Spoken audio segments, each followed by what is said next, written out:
नमस्ते students, myself JV Kavita Sharma, faculty of Ayurvedic science, Jyoti Vidyapeeth, women's university. Students, हम आज से अभी इससे पहले वाले सेशन में हमने विष्णु शर्मा के पाणिनीय के जो परिचय था और उसकी जो कहानियाँ थी, पंचतंत्र जो ग्रंथ था उसमें हमने शपर्णा कथा का अध्ययन किया था। तो शपर्णा कथा में वही था, शपर्णा का अर्थ है कि बिना सोचे समझे कोई कार्य नहीं करना चाहिए। तो उसमें मैंने आपको पहले बताया कि कैसे उसे नापित ने किस तरीके से ना जैन जो साधु थे उनकी हत्या की, किस तरीके से उसको है ना सजा हुई, ये सब इस तरीके से मैंने आपको उसमें पहले बताया था। तो उसी के आगे वाले सेशन में उसी के आगे वाली कहानियाँ पढ़ेंगे। ब्राह्मणी नकुल कथा।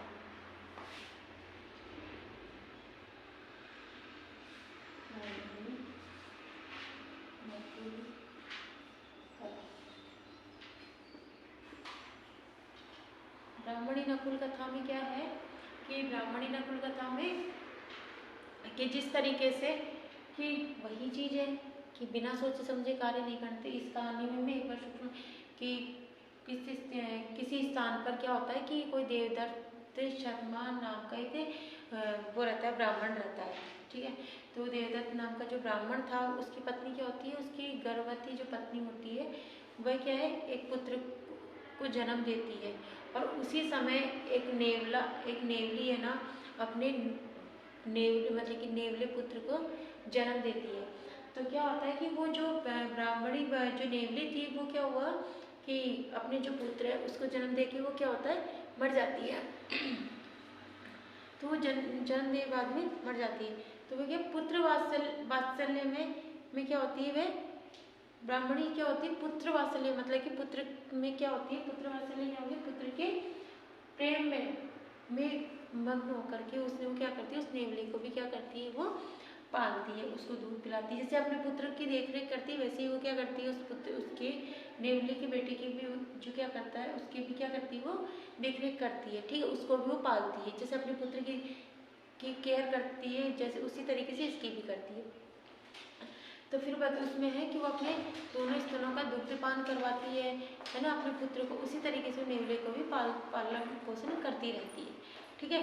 फिर है परंतु क्या होता है कि वह उस पर विश्वास नहीं करती, अपने पुत्र की तरह क्या करती है, वह विश्वास नहीं कर पाती कि किस तरीके से कि जिस नेवले पे विश्वास क्या कहा जाता है कि जानवर पे हम विश्वास नहीं कर सकते, पर वो उसकी क्या अपने पुत्र की तरह पालती तो है पर उस पर विश्वास बिल्कुल भी वो नहीं कर पाती। जिस तरीके से इसमें कहा गया इसमें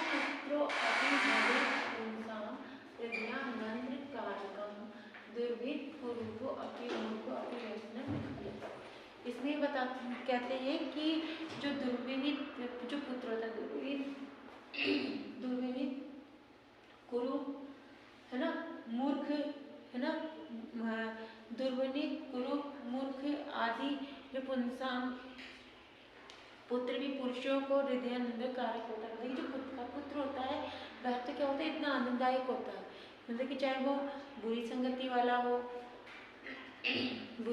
वाला हो या फिर वो क्या हो पुत्र मतलब कि क्या पुत्र भी क्या हो, चाहे पुत्र हो बुरी संगति वाला हो या अहंकारवादी हो, मूर्ख हो, तो क्या होता है खुद का चाहे कैसा भी पुत्र हो हृदयानंद कारक, मतलब हृदय को आनंद देने वाला होता है। क्या करता है, आनंद देता है। अपना मतलब खुद का स्वयं का पुत्र तो आनंद देता है, पर हम दूसरे का पुत्र चाहे मूर्ख हो, अज्ञानी हो, है ना, और चाहे अहंकारी हो, चाहे कुछ, पर हम उसमें दोष निकाल देते हैं। या फिर दूसरे का पुत्र क्या हो तो सुविचारों वाला हो और अच्छा हो, उच्च कुल वाला हो, जिसमें अहंकार भी नहीं हो, क्षमा हो, याचना हो, ठीक है, सब चीज़ें हो, पर वो पुत्र दूसरे का भी हमें क्या होता है उस पर हम विश्वास नहीं कर सकते जिस तरीके से हम अपने पुत्र में विश्वास कर सकते हैं, ठीक है। क्योंकि क्या होता है कि अपना जो खून है उस पर विश्वास किया जा सकता है कि अपना तो चाहे कितना ही कुरूप वाला हो, मतलब कि दिखने में कुरूप से अर्थ हो गया कि कुरूपोपी, अर्थात कुरूप मतलब कि दिखने में भी वो सुंदर ना हो, तो वो भी हृदय को आनंद देने वाला होता है। और दूसरे का पुत्र क्या होगा कि चाहे कितना ही शिष्टाचारी कितना ही गुणी हो वह तो भी है ना क्या होगा हृदयानंदकारी, मतलब कि हृदय को आनंद देने वाला नहीं होता, दूसरे में दोष निकलता ही है। तो इसमें यही तो बताया है कि किस तरीके से हम दूसरे के पुत्र में दोष निकाल सकते हैं पर अपने पुत्र में हम दोष नहीं निकाल सकते। ठीक है, तो ब्राह्मणी ने भी क्या किया, उसी तरीके से नेवले की जो नेवले का जो पुत्र था उस पर भी विश्वास नहीं किया। तो जैसे उसी तरह एक भाषते लोक चंदनम कीलम शीतलम पुत्र गास्य स्पर्श चंदन शिवे। तो इसमें यही है कि संसार में ऐसा ही कहता है कि चंदन क्या होता है, शीतल होता है। चंदन क्या है, शीतल है। ठीक है, जो होता है लोका चंदन कीलम शीतलम, अर्थात कि जो हमारा संसार एक भाषते एक संसार में कहा गया है कि जो चंदन क्या होता है, शीतलता प्रदान करता है, परंतु पुत्र के शरीर को स्पर्श करने से भी बढ़कर चंदन होता है। ठीक है, जो हमारा चंदन है चाहे वो कितना ही अंदर वो हो पर पुत्र जितना स्पर्श कर सकता, मतलब कि अपना पुत्र कितना ही वो हो पर वो जितना हमें स्पर्श भी कर लेगा तो वह चंदन से भी बढ़ के है। तो उसी तरीके से फिर है आगे सो हृदय से न वांछति जनकस्य हितस्य लोकस्य हित प्रणहसि यथा पुत्रस्य वंदना, कि जहाँ लोग जिस प्रकार से संसार जिस प्रकार से पुत्र के बंधन में बनते हैं उसी तरीके से क्या होता है कि मतलब पुत्र के मोह में बनते हैं, तो उसी तरीके से क्या है कि मित्र के और पिता के हितकर के पालन करने में, मतलब कि क्या होता है कि बताइए यही है कि जिस तरीके से क्या होता है जो पुत्र मोह है वो हमारा क्या है पिता के हित के लिए, और ये जो मोह है वो बिल्कुल कैसा है कि इससे हम अलग नहीं हो सकते, मतलब हृदयानंद कारक है कि हमारा जो पुत्र मोह है, जो हमारा मोह है वो स्पर्श, अर्थात वो हमारे स्पर्श से भी क्या होता है हृदय को आनंद देने वाला होता है। तो उस ब्राह्मणी नकुल का भी यही था कि उसने क्या किया कि उसे नेवले के बच्चे को पाला तो सही, उसको स्तनपान तो कराया तो सही, पर उसमें उसने विश्वास नहीं किया। तो उसमें ये तो एक दिन क्या होता है कि वह उस पर विश्वास न करके भी जो ब्राह्मण था वो भिक्षा मांगने चला गया, और ब्राह्मणी क्या है उस नेवले पे को कह करके जाती है कि मैं पानी लेके आती हूँ, पर उसका मन तो घबरा रहा, तो वह ये सब करने के बाद भी वह क्या हो वह पानी लेने चली गई। जब वह पानी लेकर के आई तब उसने देखा कि जब वो पानी लेके वापस अंदर घर के अंदर प्रवेश किया तो उसने देखा कि बाहर क्या जो नेवला बैठा था, नेवली का बेटा जो बैठा था, उसने क्या किया था, उसका जो मुंह था जो खून से रक्त से लाल हो रखा था। तो क्या था, तो उसने सोचा कि इसने मेरे पुत्र को मार दिया। तो वो पुत्र को मारे बाद में उसने क्या, फिर उसने बताया वही चीज थी कि दूसरे का पुत्र था, तो उसने उस पर विश्वास नहीं किया क्योंकि हमारा पुत्र तो क्या है कि हमारे स्पर्श करने से भी हम क्या कर सकते हैं, हमारे पुत्र को आनंद देने वाला होता है। और दूसरे का पुत्र चाहे कितना ही सदाचारी हो, कितना ही गुणी हो, कितना ही वो हो गुणशील हो, ज्ञानी हो, पर दूसरे के पुत्र पर हम विश्वास नहीं कर सकते।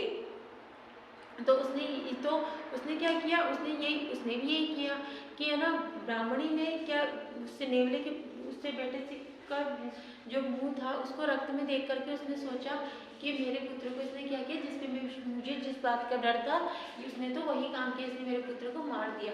तो उसने ब्राह्मणी ने क्या किया कि बिना सोचे समझे बिना कार्य किए इसने क्या किया, उसको नेवले को मार दिया। पर जब वह अंदर गई तो वहाँ उसने देखा कि जो ब्राह्मणी थी, जो उसका पुत्र था ब्राह्मण का, वह क्या था, खेल रहा था, वह अपने आराम से उसके ऊपर खेल रहा था। और तो उसने फिर बाद में वही चीज की जो वो अपने किए पे क्या होती पछता रही थी। ठीक उसी तरीके से जिस तरीके से जो सेठ था शपर्णा कथा में कि उसने जो स्वप्न देखा था, उसने जो दरिद्रता से बाहर निकलने के लिए जो उसने सभी किया था, पर उसके देखने पर जो नाई ने क्या किया था कि है ना, उस जो निर्दोष साधु थे उनको क्या किया उसने मारा। मारे बाद में उसने क्या किया, उनको के मार करके उसने क्या कर दिया, उनको उनकी खून के चित वो कर दिए। और जब उस पर क्या था, नाई भी क्या था, पछता रहा था, क्योंकि उसने बिना सोचे समझे क्या किया था, कार्य किया था। वही चीज उसने भी क्या की कि बिना सोचे समझे उसने क्या किया, ब्राह्मणी ने भी क्या किया, उसने बोले कि पुत्र को मार दिया। और बाद में क्या बोली थी, पछता रही थी कि भाई मैंने इसको बिना उस निर्दोष को मैंने क्या किया, इसको मार दिया। क्योंकि उसने क्या किया, जब वो पानी लेकर के क्या हुआ, घर में प्रवेश किया, तो वो क्या थी, उसी के अनुसार उसने वो देखा कि जो उसको डर बैठा होता, उसके मन में, हृदय में जो डर था कि मेरे पुत्र को ना मार दे और है ना मैं इसको कहीं छोड़ के जाऊंगी। तो उसी तरीके से तब जब ब्राह्मण ने भी आकर इससे पूछा कि तुमने क्या किया, तो क्या मैंने निर्दोष नेवले के बेटे को नेवली के बेटे को क्या किया, मार दिया। तो उसने कहा कि तुमने बिना सोचे समझे कार्य क्यों किया। तो ये अति लोभो कर्तव्य लोभम ने, कि क्या होता है कि हमें अत्यधिक लोभ नहीं करना चाहिए, क्योंकि हम अत्यधिक लोभ करते हैं तो क्या होता है, हम हमारे विनाश की ओर चले जाते हैं।